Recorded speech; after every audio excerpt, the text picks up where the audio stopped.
Peter Venaglia coming to you from the paddock at Yonkers in New York. We're going to take an advanced look at Tuesday afternoon's races here, specifically races 7 through 11. All 5 trot races, all at the mile-and-a-quarter distance. 2 of them with 12-horse fields and 3 of them with 10-horse fields. And one of the leading drivers we have here at Yonkers Raceway all the days of the week, but especially on the Tuesday afternoon program, has been Tyler Buda. Thanks for joining us tonight. Yeah, thank you. Thanks for having me. And you have a few that we want to really focus in on Tuesday, and specifically in the 7th race, which is a non-winners, a $12,000, $30,000 claimer. You're driving a horse, No Recess, who's been off the board both tries this level, but you drove him last week, and I think you thought he might have a little something. Yeah, I really liked this horse last week. It was the first time I'd ever drove him. He got over this track really good. He unfortunately had the 8-hole last week, so there wasn't much we could do with him.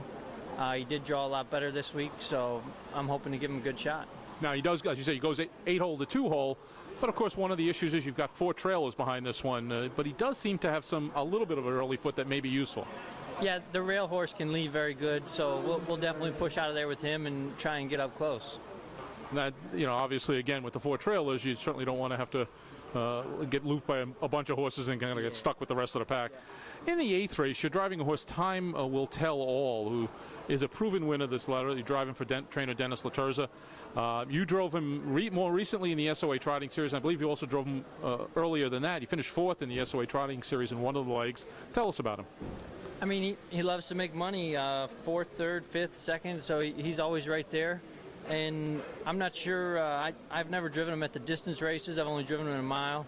But I know he does have good gate speed, and with the trailers and being on the gate, that's definitely going to help him. Yeah, I think we call those kind of horses ATM machines, because you're going to send them to the track and they're going to pick up a nice check for you. But again, that useful speed in this race. Any thoughts about who your main competition is? Or I mean, I haven't looked at it that close, but we'll definitely try and sit close with this one and pick up some pieces. As I know, the movement, I believe, is in that race, and I believe you had some experience with that one as well. So yep, she's been sharp. And in race 9, you're driving, unfortunately, from the 8-hole. Fortunately, you're driving for your dad, Todd Buda, a great horseman. Dropped to this level in this last, but went off stride. What happened? He was just no good. Hopefully with the 8-hole, we'll be a little more careful leaving the gate. And I mean, this horse could win this race, park the whole mile. He's a very good horse.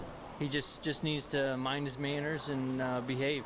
Yeah, I mean, this is one that really does have some class to him. And has he progressed, getting better during the year, or is he just kind of staying even as the year's gone on? Just staying even, yep. But he's definitely in a class where he can do some damage. Is this one that you can kind of float out of there a little bit? Again, the 8-hole with a couple of trailers makes it a little bit of a problem. Yeah, you can float a little bit with him and see what it looks like leaving the gate, but most likely it's not going to be an easy trip from the 8-hole. All right, well, at least Tyler Buda can get you through the first 3 legs of the pick 5 on Tuesday. Again, 5 races, mile-and-a-quarter, and trailers in all 5 of the races. Thanks for joining us, Tyler. Yep. Thank you.